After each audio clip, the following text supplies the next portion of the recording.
There's our rabbit over there. That's Dennis. Zach, come on. Let's go. Let's go. Come on. That's it. Attaboy. When I first started skiing, cross-country skiing, I thought I would go once and never go back. Come on. Get him. So I never ever imagined that I would ever do anything like this.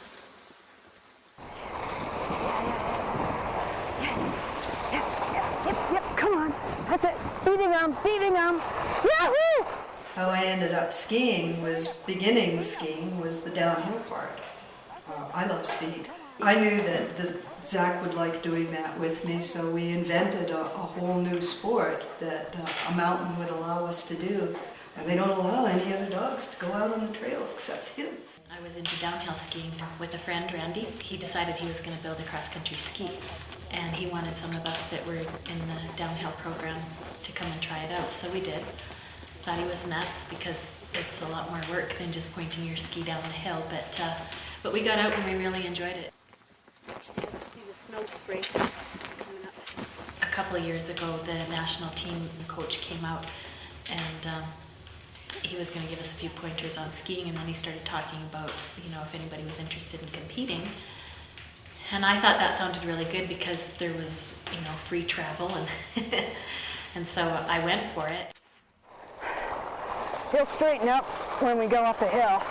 He's not stupid. He knows that going straight forward is the best way to pull the weight. He's a Rottweiler Shepherd mix, and he was thrown off the back of a pickup truck when he was about 10 months old. And some people found him, took him in, got him all his shots, but then realized that he was much more dog than that they had time for. And they heard about the program in West Coast Access in Powell River. Ann Seal, the trainer that was over there, as soon as she saw Zach, she knew that he had some potential as well. And it was 2 years before I called her, wondering if perchance there was a dog that was available for me. And she said, Zach's been here waiting for you for 2 years. When I started getting out there and realizing what it was doing for me mentally, emotionally, physically, I became a much more disciplined person. When you're in good physical condition, everything else in your life seems to fall into place.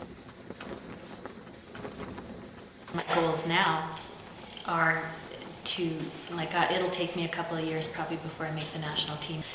And when I do, then I want to qualify for the Paralympics in 2010. I don't think there's too many other people that do it the way we do it. This we call adaptive ski joring. What we like doing together and being up here doing together is not only the health element, but the social element as well. There's been a few frustrating moments. I went to Quebec last year and realized how far I had to go before I caught up with the people that have been doing it for years and years. It takes a really long time for your body to build the kind of strength and endurance that it needs.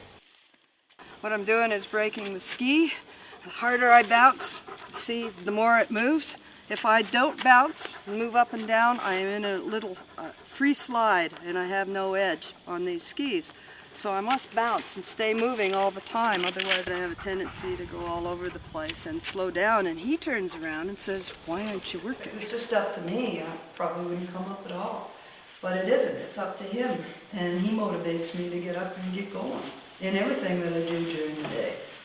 So I don't have the mental toughness yet, but it's coming, especially as a result of feeling like I maybe failed a little bit over in Europe. But 2010, I'll be there. Well, like looking at a smile on your face when things do, when you can see when the plan comes together. And I can see it working finally. About middle of January, you wondered what the heck are we doing out here. Oh, no, that feels good though. That feels really, really good. Yep.